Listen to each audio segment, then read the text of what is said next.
Ford prepare to put their 2006 car through its paces, the drivers and teams are heading down under for the final instalment in this year's World Rally Championship. Situated in the country's most westerly city, Perth, the rally has grown to be a firm favourite for both crews and crowds alike. Perth, it's a great city. It's not so big. It's sort of only 1 million people, but you know it's one of its benefits as well. And it's obviously full of very nice features, and it is a very great place to live and a very relaxing place. And if the stunning scenery and golden beaches aren't enough to tempt you, then the rally itself will. For years, this event has been a roller coaster of drama and controversy that has never failed to entertain. I remember really well, you know, because you have not so many chances to be world champion in your career. So it was one of these days where it was our chance. We have to go flat out from the start, and so we did. We were leading, Tommy, and we were hitting some troubles with the car, but Didier was still pushing hard, and we end up into one of these nice Australian trees. And it was the end of our rally and of our chance of being a world champion, unfortunately. And it was a quite strong emotion for me. It was a key point, yes, for my championship. At that time, we were always running in the fastest were first on the road every day. So people that didn't want to go first on the road, and they took a little bit penalty or not going in the right time to the stages. Dale. And I think Tommy was disqualified there, and we won then. A little bit lucky also. We were right at the front, really, hammer and tongs with Richard Burns, and it was a crucial time of the season. They had this idea that your position on the super special stage meant that you chose your running order for the following day. When Colin stood up at the podium to take his position, Gary Connolly, who was then the clerk of the course, said, no, you're not eligible to go up there because you didn't report in so many minutes before. So then everybody else bumped up a place. So of course by the time we got up there, it meant that we had to run first on the road.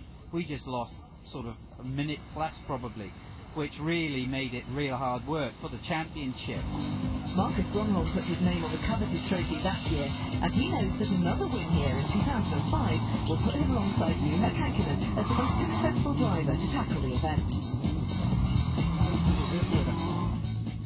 I think it's possible, yes, and I would like to stop with Peugeot with a win, so it would be the best end.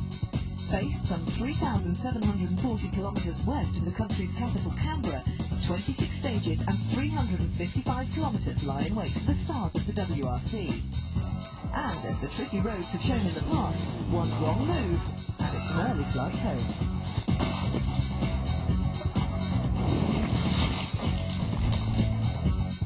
This is stage 4 from Rally Australia last year in Petters Car, so we'll just have a quick look at this.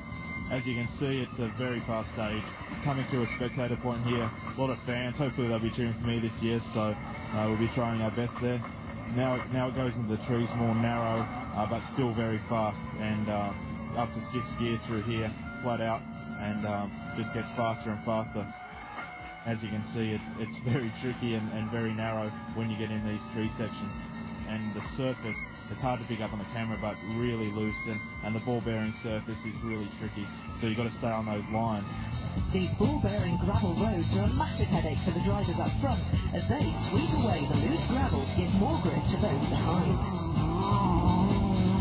Covering all the roads, there's this layer of gravel, and when you look closely at it, the stones are like peas. They're almost like ball bearings, and so when you're on that surface, there is very, very little grip.